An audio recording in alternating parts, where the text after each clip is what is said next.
திரு எஸ்.டி. சுந்தரம் அவர்கள் தமிழ்நாட்டு அரசியல் களத்தில் காமராஜர் ஆட்சி நல்ல நல்ல திட்டங்கள் கொண்டு வந்தாலும் சிறப்பாக செயல்பட்டாலும் ராப்பகலாக உழைச்சி தமிழ்நாட்டை இந்தியாவிலேயே 2ஆம் இடத்திற்கு கொண்டு போனாலும் எதிர்கட்சியாக இருக்கிற வெறும் மேடை பேச்சுகளில் மட்டுமே பேசிட்டு இருக்கிற இந்த திமுக அவங்களோட வாக்கு சதவீதத்தை கணிசமாக உயர்த்திட்டே போறாங்கிற பார்த்து புரியாத புதிராக இருக்காரு. அவர் யோசனைக்கு தோணுனது காங்கிரஸ் கட்சி அவங்களோட திட்டங்களை பாமர மக்களோட கவனத்திற்கு கொண்டு போய் சேர்க்கலைங்கிறது தான். அந்த டைம்ல திமுகவோ தமிழ் திரையுலகையே ஆட்டி படைச்சிட்டு இருந்தாங்க. அவங்களோட செயல்பாடுகள் எல்லாத்தையும் மக்களுக்கு ஈஸியா கொண்டு போய் சேர்த்தாங்க.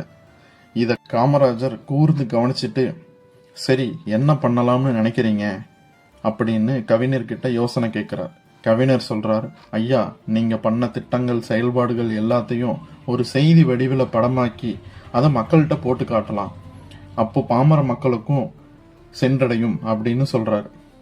காமராஜர் சொல்றார், நாம மக்களுக்காக செய்யற காரியங்களை நாமளே விளம்பரப்படுத்தணுமா, சரி எவ்வளவு செலவாகும்னு கேட்கிறாரு.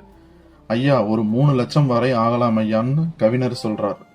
காமராஜர் அதற்கு, எப்பா 3 லட்சம் ஆகுமா, அந்த காசு இருந்தா நான் இன்னும் 3 பள்ளிக்கூடங்களை திறந்துடுவேனே அப்படின்னு இந்த படம் எடுக்கிற வேலையெல்லாம் நமக்கு வேணாம்னு சொல்லி கவிஞரை திருப்பி அனுப்பிச்சிடுறார். திரு காமராஜர் ஐயா வீண் செலவுகளுக்கும் விளம்பரங்களுக்கும் எப்பவுமே செலவிட மாட்டார்.